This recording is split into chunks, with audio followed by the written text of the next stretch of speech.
It's all about humanity.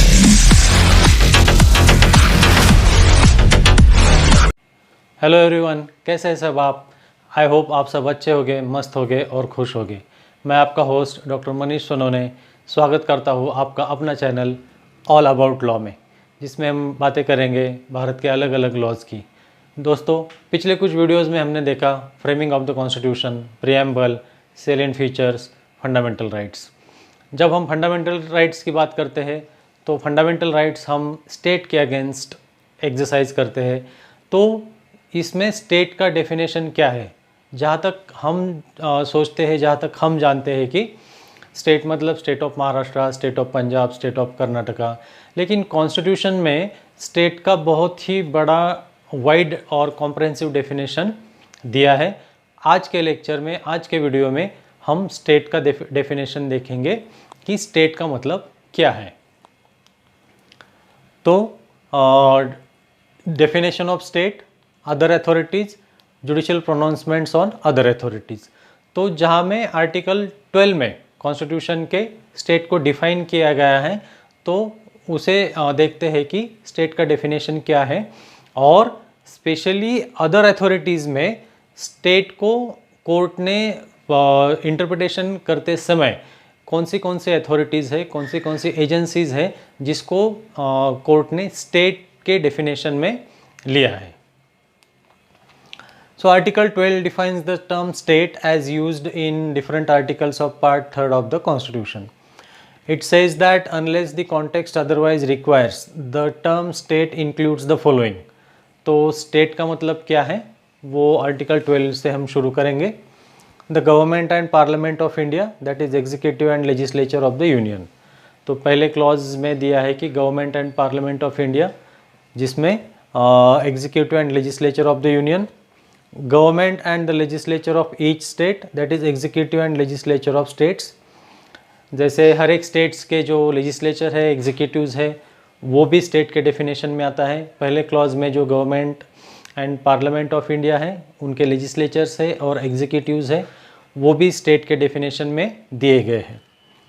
All local और other authorities within the territory of India. अब जहाँ तक local authorities का सवाल है, तो हम सब जानते हैं नगर परिषद, नगर पंचायत, म्यूनसिपल कॉरपोरेशंस, ये लोकल अथॉरिटीज़ में आते हैं और इनको भी स्टेट के डेफिनेशन में लाया गया है। Other authorities within the territory of India. अब ये जो अदर अथॉरिटीज़ हैं, यहाँ पे जो सुप्रीम कोर्ट के अलग अलग डिसीजंस है, अलग अलग इंटरप्रिटेशंस है कि सुप्रीम कोर्ट ने कौन सी वो एजेंसीज़ है, कौन सी वो अथॉरिटीज़ है, उनको स्टेट कहा है, वो आज के वीडियोज़ में हम देखेंगे। All local and other authorities under the control and the government of India. जो लोकल और अदर अथॉरिटीज़ है जो गवर्नमेंट ऑफ इंडिया के कंट्रोल में है, उनको भी स्टेट के डेफिनेशन में अंडर आर्टिकल 12 के तहत लाया गया है। The term state thus includes executive as well as the legislature organs of the union and states. It is therefore the actions of these bodies that can be challenged before the courts as violating fundamental rights. तो जैसे हमने पिछले video में देखा कि fundamental right का मतलब क्या है, जैसे ये हमारे राइट्स है, तो आर्टिकल 32 में इसके रेमेडीज़ भी दिए गए हैं। जैसे राइट टू कॉन्स्टिट्यूशनल रेमेडीज़, जब हमारे राइट्स वायलेट होते हैं तो हम कहाँ अप्रोच होते हैं, तो आर्टिकल 32 के तहत सुप्रीम कोर्ट में और आर्टिकल 226 के तहत हाई कोर्ट्स में हम रिट्स फाइल कर सकते हैं। तो पर्टिकुलरली फंडामेंटल राइट्स जो है वो हम स्टेट के अगेंस्ट एक्सरसाइज करते हैं। So with that intention frameworks of the constitution provides this definition of state under article 12। अब जानते हैं हर एक फ्रेज का, हर एक टर्म का मतलब क्या है। Authorities means a person or body exercising power to command. In the context of article 12, the word authority means the power to make laws, regulations, bylaws, notifications, etc. which have the force of law and to enforce those laws. जैसे हम कहते हैं कि मुझे authority है, authorities, so various authorities, college हो, institutions हो, अलग अलग अथॉरिटीज़ हो, उनको रूल्स, रेगुलेशंस, बायलॉज बनाने के पावर्स कोई स्टैट्यूट्स देता है। जैसे अगर कॉलेज में आते वक्त आपको आई कार्ड पहनने को कंपल्शन किया है. So this is the decision of authority and you have to follow that decision of authority. Local authorities like municipalities, district boards, panchayat. So जैसे आर्टिकल 12 के डेफिनेशन में हमने देखा कि all local and other authorities. तो शुरुआत करते हैं लोकल अथॉरिटीज़ से. लोकल अथॉरिटीज़ वो म्यूनसिपैलिटीज़ हो, डिस्ट्रिक्ट बोर्ड्स हो, पंचायत हो, नगर परिषद हो, नगर पंचायत हो, तो वो भी स्टेट के डेफिनेशन में आते हैं. अदर अथॉरिटीज़, तो जुडिशियल इंटरप्रिटेशन जो है पूरा सुप्रीम कोर्ट का वो अदर अथॉरिटीज़ पे है कि कौन सी एजेंसीज़, कौन सी बॉडीज़, कौन से इंस्टीट्यूशंस से अदर अथॉरिटीज़ में आते हैं और उनको स्टेट का दर्जा दिया गया है. तो पहले university of Madras versus Santabai जो 1954 में डिसाइड किया गया, वो एक इम्पॉर्टेंट डिसीजन है. Other authorities means exercising governmental or sovereign function, does not include persons, natural or justice such as university unless it is maintained by the state. So जब भी हम other authorities की बात करते हैं तो क्राइटेरियाज दिए गए हैं कि कौन सी other authorities स्टेट में आती है. तो पहले है वो control, maintained by the state, चाहे वो सेंट्रल गवर्नमेंट हो या स्टेट गवर्नमेंट हो, उनका कंट्रोल उन पे होना चाहिए, उन्होंने वो मेंटेन करना चाहिए. और ये पहला डिसीजन था regarding the definition of state. फिर बाद में आता है दोस्तों in Ujjammabai versus state of Uttar Pradesh 1962 में. Article 12 defines the bodies specifically named are the government of the union and the states, the legislature of the union and local authorities. There is no common genus running through these named bodies, nor can these bodies so placed in one single category on any rational basis. तो थोड़ा सा जो पहले वाला decision था ये university of Madras versus Santabai का, उसे थोड़ा सा अलग जो एक प्रोनाउंसमेंट है, अलग डिसीजन है, वो इस उज्जम्माबाई वर्सेस स्टेट ऑफ उत्तर प्रदेश में दिया गया कि ठीक है गवर्नमेंट ऑफ इंडिया और स्टेट लेजिस्लेचर्स तो स्टेट है ही, लेकिन कोई भी कॉमन जेनस नहीं है through these named bodies, nor can these bodies so placed in one single category on any rational basis. फिर आता है दोस्तों electricity board Rajasthan versus Mohanlal जो 1967 में डिसाइड किया गया regarding the definition of state. Supreme Court held that the expression other authorities is wide enough to include all authorities created by the Constitution on whom powers are conferred by law. So जो भी Constitution ने authorities create किए गए हैं, agencies दिए गए हैं, तो सभी authorities और agencies वो इस definition के तहत आता है within the meaning of term state under Article 12. It is not necessary that the statutory authority should be engaged in performing governmental or sovereign function, and on this interpretation the expression other authorities will include Rajasthan Electricity Board, Cochin Devasan Board, Cooperative Society which have power to make bylaws under Cooperative Societies Act 1911. तो electricity board Rajasthan versus Mohanlal में ये भी decide किया गया कि जहाँ तक definition of state का सवाल है तो राजस्थान इलेक्ट्रिसिटी बोर्ड और कोचिन देवासन बोर्ड जो है वो एक कोऑपरेटिव सोसाइटी है, वो कोऑपरेटिव सोसाइटीज़ एक्ट 1911 के तहत रजिस्टर की गए हैं, तो उसको भी स्टेट का दर्जा इस केस के तहत सुप्रीम कोर्ट ने दिया है. फिर आता है दोस्तों सुखदेव सिंह वर्सेस भगत राम 1975 में इसको डिसाइड किया गया.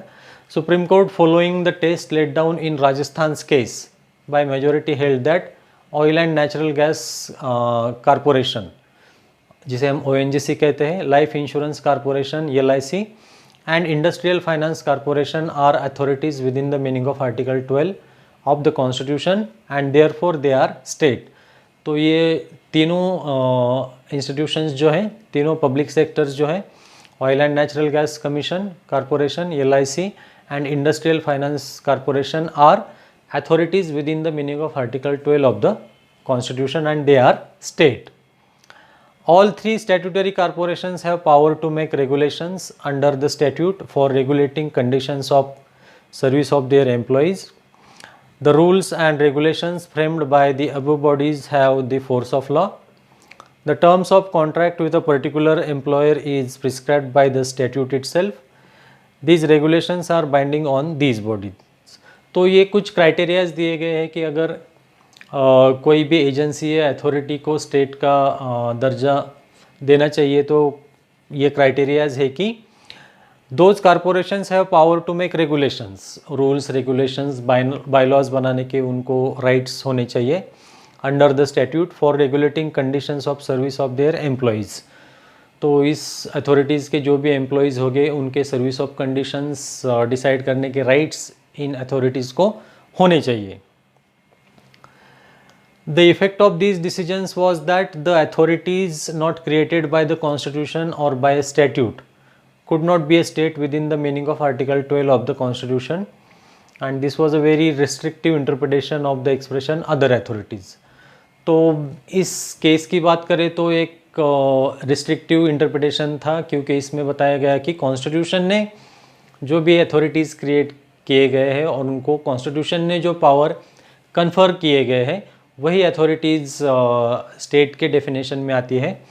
तो इसको थोड़ा वाइडन करते हुए सुप्रीम कोर्ट ने उसके बाद जो अलग अलग जुडिशियल इंटरप्रिटेशंस दिए, but in subsequent decisions the supreme court has given a broad and liberal interpretation to the expression other authorities with the changing role of the state from merely being a police state to a welfare state. It was necessary to widen the scope of the expression other authorities.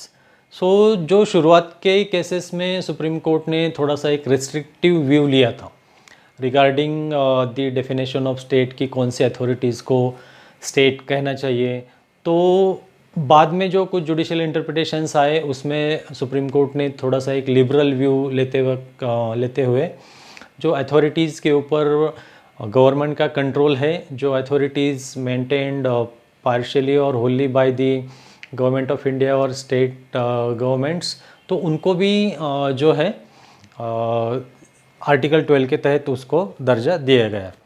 So as to include all those bodies not created by the constitution और by statute are acting as agencies और instrumentalities of the government. जैसे societies registered under the societies registration act हो, जो funds receive करते हो government से, उनको भी स्टेट का जो डेफिनेशन है उसके अंदर लाया गया। फिर आता है बाद में दोस्तों RD. Shetty versus the international airport authority of India 1979। Supreme court has held that if a body is an agency or instrumentality of a government, it may be an authority within the meaning of article 12, whether it is a statutory corporation, a government company or even a registered society। तो ये case एक important case है, landmark judgement है, जिसमें कहा कि agency or instrumentality of government है, चाहे वो गवर्नमेंट कंपनी हो, रजिस्टर्ड सोसाइटी हो या एक कारपोरेशन हो, स्टैट्यूटरी कारपोरेशन हो, तो भी उसको आर्टिकल 12 के में जो डेफिनेशन दिया गया है स्टेट का, उसमें उसको हम ला सकते हैं।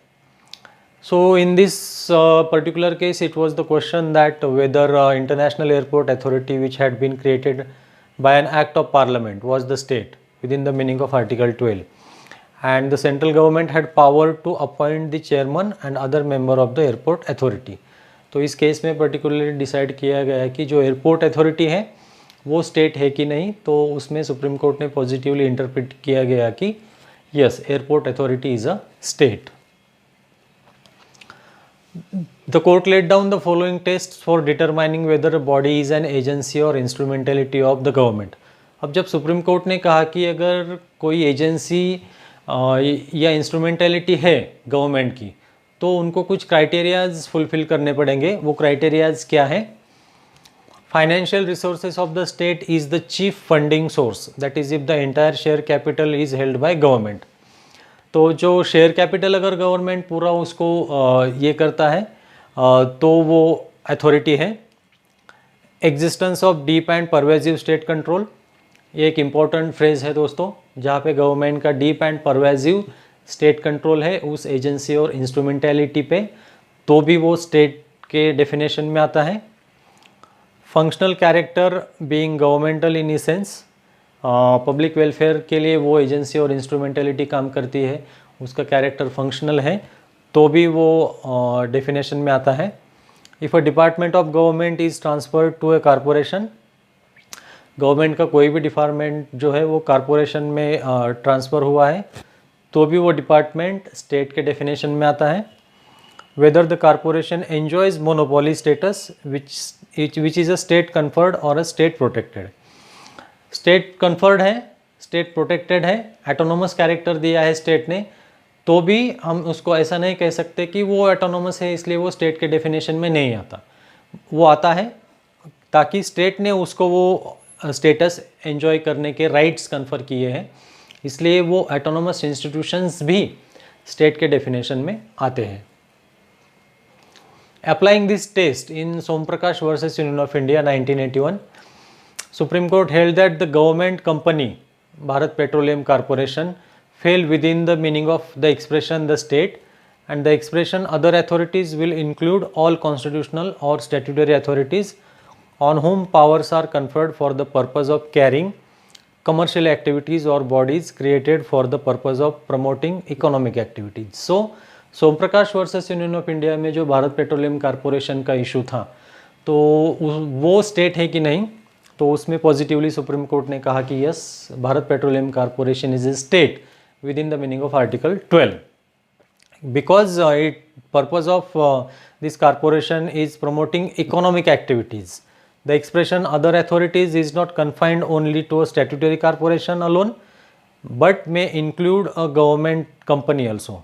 सो अदर अथॉरिटीज़ मतलब सिर्फ स्टैट्यूटरी कॉरपोरेशन नहीं, बल्कि वो गवर्नमेंट कंपनीज जो है, पब्लिक सेक्टर्स है, उसको भी हम स्टेट के डेफिनेशन में ला सकते हैं.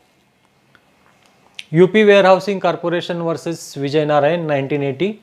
It was held that UP warehousing corporation which was constituted under a statute and owned and controlled by the state government was an agency or instrumentality of the government and therefore the state within the meaning of article 12.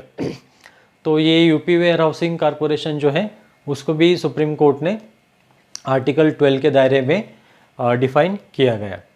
It's employees have a statutory status and therefore in case of wrongful dismissal of an employee a writ could be issued against such body, and the government, its agencies and instrumentalities corporation set by it or owned by it have become biggest employees in the country.